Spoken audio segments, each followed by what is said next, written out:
This is the story of a man named Stanley.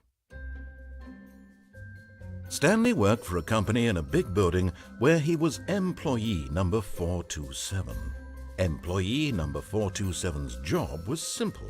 He sat at his desk in room 427 and he pushed buttons on a keyboard. Orders came to him through a monitor on his desk, telling him what buttons to push, how long to push them, and in what order. This is what employee 427 did every day of every month of every year. And although others might have considered it soul-rending, Stanley relished every moment that the orders came in, as though he had been made exactly for this job. And Stanley was happy. And then one day, something very peculiar happened.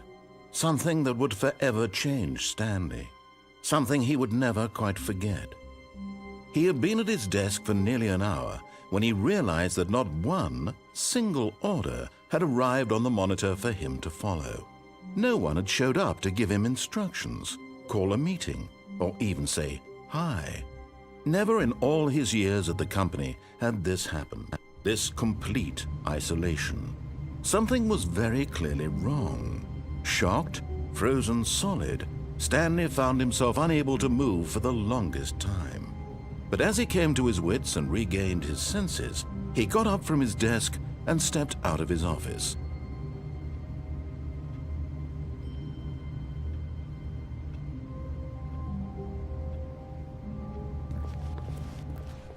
All of his co-workers were gone. What could it mean? Stanley decided to go to the meeting room. Perhaps he had simply missed a memo.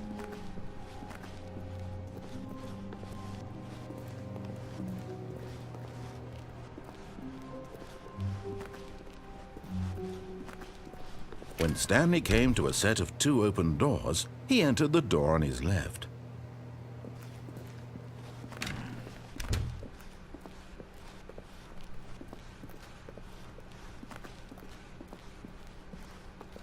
Yet there was not a single person here either. Feeling a wave of disbelief, Stanley decided to go up to his boss's office, hoping he might find an answer there.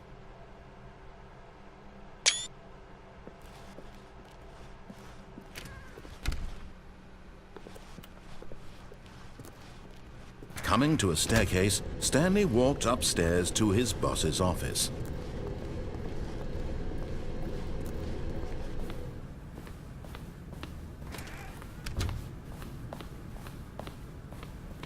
Stepping into his manager's office, Stanley was once again stunned to discover not an indication of any human life. Shocked, unraveled, Stanley wondered in disbelief who orchestrated this, what dark secret was being held from him. What he could not have known was that the keypad behind the boss's desk guarded the terrible truth that his boss had been keeping from him. And so the boss had assigned it an extra secret PIN number, 2845. But of course, Stanley couldn't possibly have known this.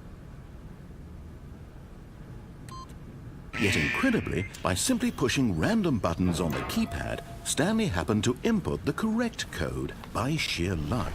Amazing. He stepped into the newly opened passageway.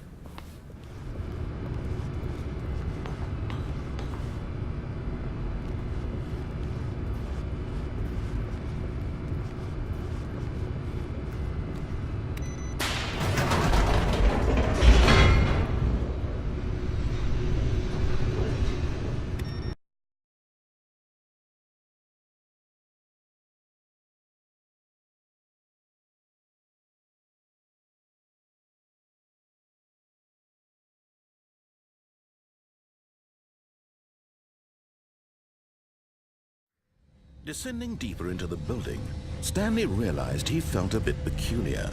It was a stirring of emotion in his chest, as though he felt more free to think for himself, to question the nature of his job.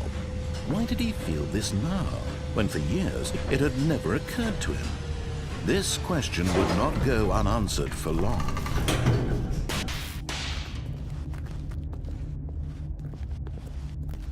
Stanley walked straight ahead through the large door that read Mind Control Facility.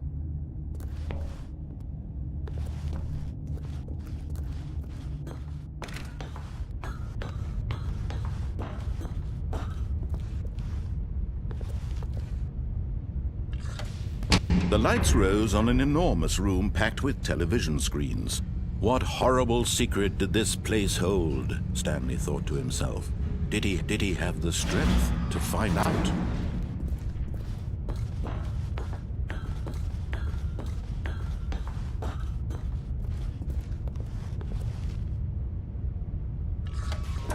Now the monitors jumped to life, their true nature revealed. Each bore the number of an employee in the building, Stanley's co-workers. The lives of so many individuals reduced to images on a screen, and Stanley, one of them, eternally monitored in this place where freedom meant nothing.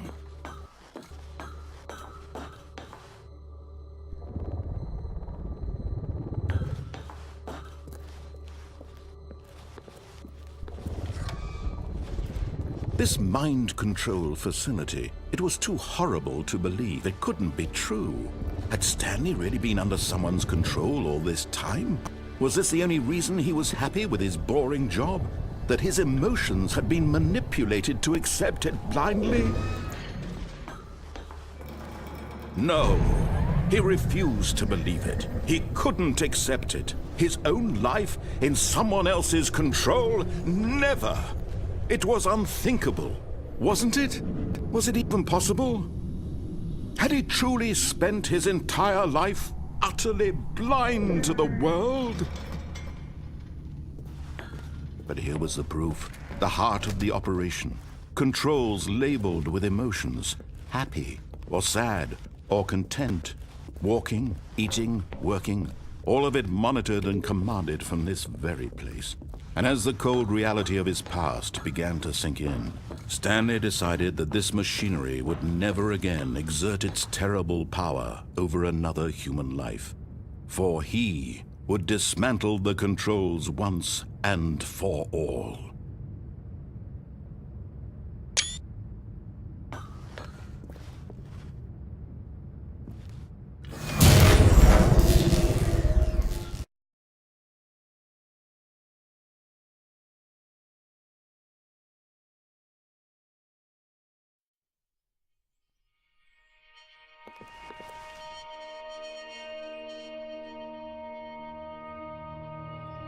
Blackness, and a rising chill of uncertainty. Was it over? Yes! He had won! He had defeated the machine, unshackled himself from someone else's command. Freedom was mere moments away. And yet, even as the immense door slowly opened, Stanley reflected on how many puzzles still lay unsolved. Where had his co-workers gone? How had he been freed from the machine's grasp? What other mysteries did this strange building hold? But as sunlight streamed into the chamber, he realized none of this mattered to him, for it was not knowledge or even power that he had been seeking, but happiness. Perhaps his goal had not been to understand, but to let go. No longer would anyone tell him where to go, what to do, or how to feel. Whatever life he lives, it will be his. And that was all he needed to know. It was perhaps the only thing worth knowing. Stanley stepped through the open door.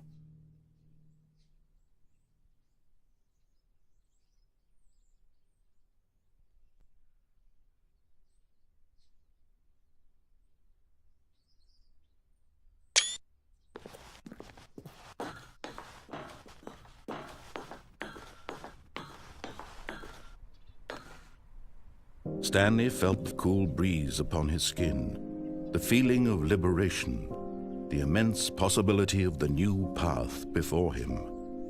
This was exactly the way, right now, that things were meant to happen. And Stanley was happy.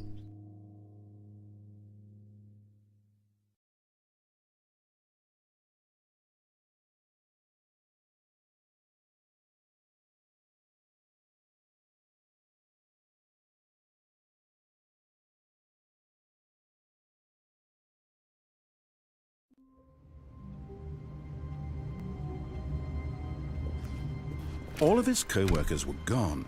What could it mean? Stanley decided to go to the meeting room. Perhaps he had simply missed a memo.